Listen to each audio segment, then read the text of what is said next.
क्या आपने कभी सोचा है कि एक छोटे से एटम के अंदर छिपी एनर्जी से लाखों घरों को इलेक्ट्रिसिटी कैसे दी जा सकती है? न्यूक्लियर पावर प्लांट इसी इनक्रेडिबल एनर्जी को नियंत्रित तरीके से इस्तेमाल करता है। यहां कोल या गैस को सीधे जलाने के बजाय एटम के न्यूक्लियस से एनर्जी निकाली जाती है। इस एनर्जी से हीट पैदा होती है, हीट से स्टीम बनती है, स्टीम टरबाइन को घुमाती है और टरबाइन जनरेटर को चलाकर इलेक्ट्रिसिटी पैदा करता है। लेकिन एक एटम से शुरू होकर इलेक्ट्रिसिटी ग्रिड तक पहुंचने वाली ये पूरी प्रोसेस आखिर काम कैसे करती है? आइए न्यूक्लियर पावर प्लांट के अंदर की पूरी इंजीनियरिंग समझते हैं। न्यूक्लियर एनर्जी उस एनर्जी को कहते हैं जो एटम के न्यूक्लियस के अंदर मौजूद होती है। न्यूक्लियर पावर प्लांट में मुख्य रूप से यूरेनियम जैसे न्यूक्लियर फ्यूल का इस्तेमाल किया जाता है। जब इस फ्यूल के एटॉमिक न्यूक्लियस को नियंत्रित तरीके से स्प्लिट किया जाता है तो बहुत बड़ी मात्रा में हीट एनर्जी निकलती है। इस प्रोसेस को न्यूक्लियर फिशन कहा जाता है। यही हीट आगे वाटर को स्टीम में बदलने के काम आती है। न्यूक्लियर एनर्जी की खास बात यह है कि बहुत कम मात्रा में फ्यूल से बहुत ज्यादा एनर्जी प्राप्त की जा सकती है। इसीलिए न्यूक्लियर पावर प्लांट्स लंबे समय तक लगातार बड़ी मात्रा में इलेक्ट्रिसिटी जनरेट कर सकते हैं। अब आते हैं न्यूक्लियर पावर प्लांट के सबसे महत्वपूर्ण हिस्से पर, न्यूक्लियर रिएक्टर। रिएक्टर वह जगह है जहां न्यूक्लियर फिशन को नियंत्रित किया जाता है। इसके अंदर न्यूक्लियर फ्यूल को विशेष फ्यूल असेंबलीज में रखा जाता है। रिएक्टर में फिशन की रेट को नियंत्रित करने के लिए कंट्रोल रॉड्स का इस्तेमाल किया जाता है। ये रॉड्स न्यूट्रॉन्स को अब्जॉर्ब करके न्यूक्लियर रिएक्शन की रेट को कंट्रोल करने में मदद करती हैं। इस तरह रिएक्टर के अंदर एनर्जी प्रोडक्शन को नियंत्रित रखा जाता है। यानी न्यूक्लियर रिएक्टर सिर्फ एनर्जी पैदा करने की जगह नहीं है, बल्कि एक बेहद केयरफुली कंट्रोल्ड इंजीनियरिंग सिस्टम है। अब समझते हैं न्यूक्लियर फिशन को। जब एक सूटेबल यूरेनियम न्यूक्लियस पर एक न्यूट्रॉन टकराता है तो वह न्यूक्लियस अस्थिर होकर दो छोटे न्यूक्ली में स्प्लिट हो सकता है। इस दौरान हीट एनर्जी के साथ नए न्यूट्रॉन्स भी निकलते हैं। ये न्यूट्रॉन्स दूसरे यूरेनियम न्यूक्लियाई से टकरा सकते हैं और वहां भी फिशन शुरू कर सकते हैं। इससे एक चेन रिएक्शन बन सकती है। लेकिन न्यूक्लियर पावर प्लांट में इस चेन रिएक्शन को अनकंट्रोल्ड नहीं छोड़ा जाता। कंट्रोल रॉड्स और रिएक्टर के दूसरे सिस्टम्स मिलकर रिएक्शन की रेट को नियंत्रित करते हैं। इस पूरी प्रोसेस में सबसे महत्वपूर्ण बात है कि न्यूक्लियर फ्यूल के न्यूक्लियाई की बहुत छोटी सी मात्रा में होने वाली प्रक्रिया से बहुत बड़ी मात्रा में हीट एनर्जी प्राप्त होती है। न्यूक्लियर फिशन के दौरान निकलने वाली एनर्जी सबसे पहले हीट में बदलती है।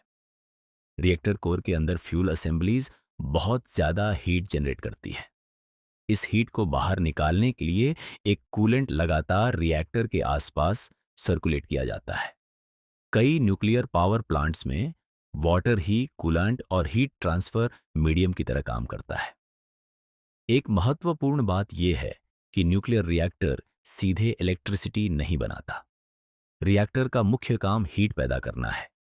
इलेक्ट्रिसिटी बनाने के लिए आगे थर्मल साइकिल इस्तेमाल होता है, जिसमें हीट से स्टीम, स्टीम से टरबाइन और टरबाइन से जनरेटर चलता है। यानी न्यूक्लियर पावर प्लांट के अंदर न्यूक्लियर फिजिक्स और मैकेनिकल इंजीनियरिंग एक साथ काम करती है। अब न्यूक्लियर हीट का अगला काम है स्टीम बनाना। रिएक्टर से प्राप्त थर्मल एनर्जी को वाटर तक ट्रांसफर किया जाता है। वाटर जब पर्याप्त टेम्परेचर तक गर्म होता है तो वह स्टीम में बदल जाता है।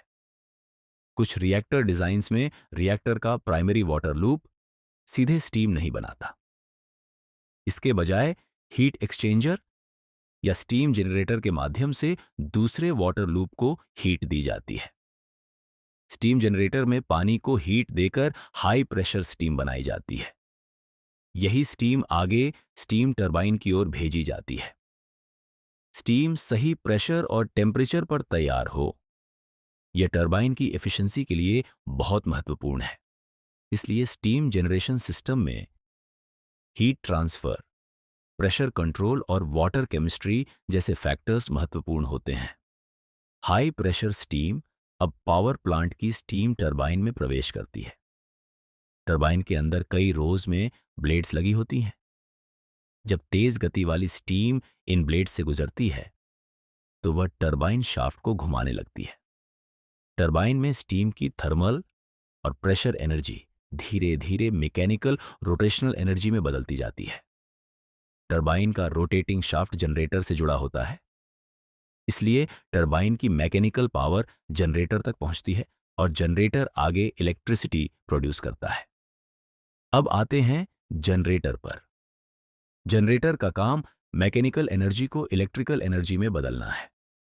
टरबाइन का रोटेटिंग शाफ्ट जनरेटर के अंदर मौजूद रोटर को घुमाता है।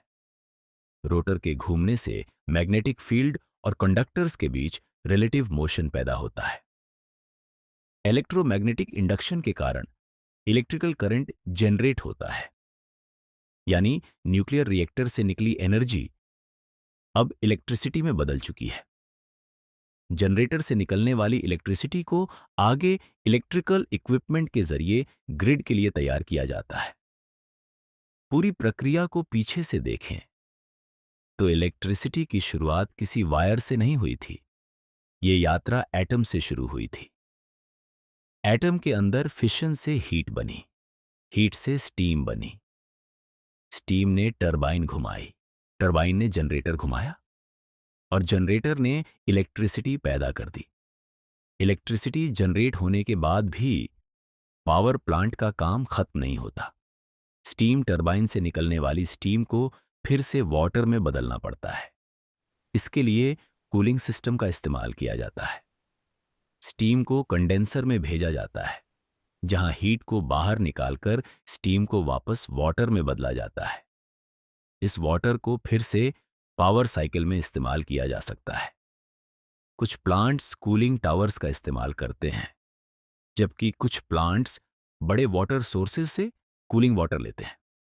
कूलिंग सिस्टम थर्मल साइकिल की एफिशिएंसी बनाए रखने के लिए बहुत महत्वपूर्ण है। अब जनरेटर ने इलेक्ट्रिसिटी बना दी है, लेकिन यह इलेक्ट्रिसिटी सीधे आपके घर तक नहीं जाती।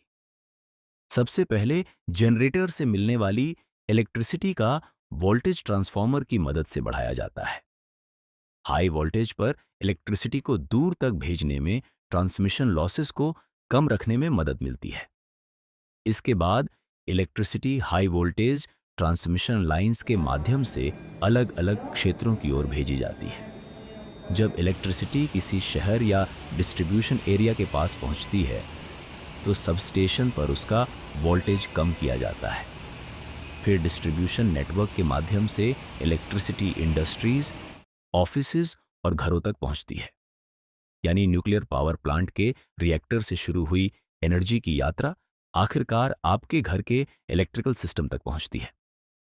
इस पूरे सिस्टम में जनरेशन, ट्रांसमिशन और डिस्ट्रीब्यूशन का कोऑर्डिनेशन बेहद जरूरी है। न्यूक्लियर पावर प्लांट में सेफ्टी सबसे महत्वपूर्ण प्रायोरिटीज में से एक होती है, क्योंकि रिएक्टर के अंदर न्यूक्लियर फ्यूल और रेडियो एक्टिव मटेरियल्स मौजूद होते हैं, इसलिए उन्हें कंट्रोल्ड और आइसोलेटेड एनवायरनमेंट में रखा जाता है। रिएक्टर को कई सेफ्टी बैरियर्स और प्रोटेक्टिव सिस्टम्स से सुरक्षित किया जाता है। कंट्रोल रॉड्स न्यूक्लियर रिएक्शन को नियंत्रित करने में मदद करती हैं।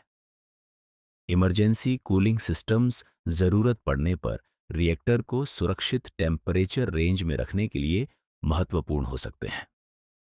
रिएक्टर बिल्डिंग और containment structure radio active materials को बाहर फैलने से रोकने के लिए प्रोटेक्टिव बैरियर्स का काम करते हैं।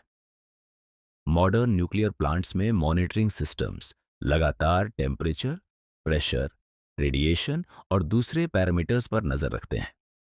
यानी न्यूक्लियर पावर जनरेशन में इलेक्ट्रिसिटी प्रोड्यूस करने के साथ सेफ्टी और कंटिन्यूअस मॉनिटरिंग भी उतनी ही महत्वपूर्ण है।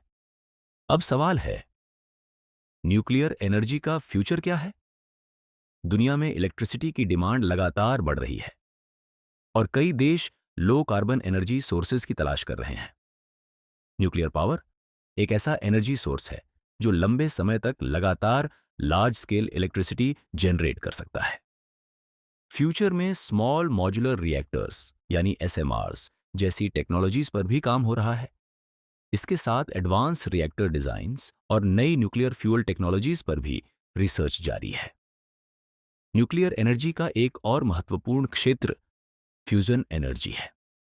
फ्यूजन में दो हल्के एटॉमिक न्यूक्ली को जोड़कर एनर्जी प्राप्त करने की कोशिश की जाती है। हालांकि इसे कमर्शियल स्केल पर इस्तेमाल करना अभी एक बड़ी साइंटिफिक और इंजीनियरिंग चैलेंज है। तो पूरी प्रोसेस को एक लाइन में समझें। न्यूक्लियर फिशन से हीट, हीट से स्टीम, स्टीम से टरबाइन, टरबाइन से जनरेटर और जनरेटर से इलेक्ट्रिसिटी। यही न्यूक्लियर पावर प्लांट की बेसिक एनर्जी चेन है। एक छोटे से एटॉमिक न्यूक्लियस से शुरू हुई एनर्जी की यात्रा लाखों लोगों के घरों तक इलेक्ट्रिसिटी पहुंचा सकती है। यही न्यूक्लियर पावर प्लांट को दुनिया की सबसे फैसिनेटिंग एनर्जी टेक्नोलॉजीज में से एक बनाता है। यह सिर्फ न्यूक्लियर फिजिक्स की कहानी नहीं है। ये physics, chemistry, mechanical engineering, electrical engineering और सेफ्टी इंजीनियरिंग के एक साथ काम करने की कहानी है। अगर आपको साइंस, इंजीनियरिंग और फ्यूचर टेक्नोलॉजी की ऐसी रियल वर्ल्ड स्टोरीज पसंद आती हैं, तो वीडियो को लाइक करें, शेयर करें, सब्सक्राइब करें।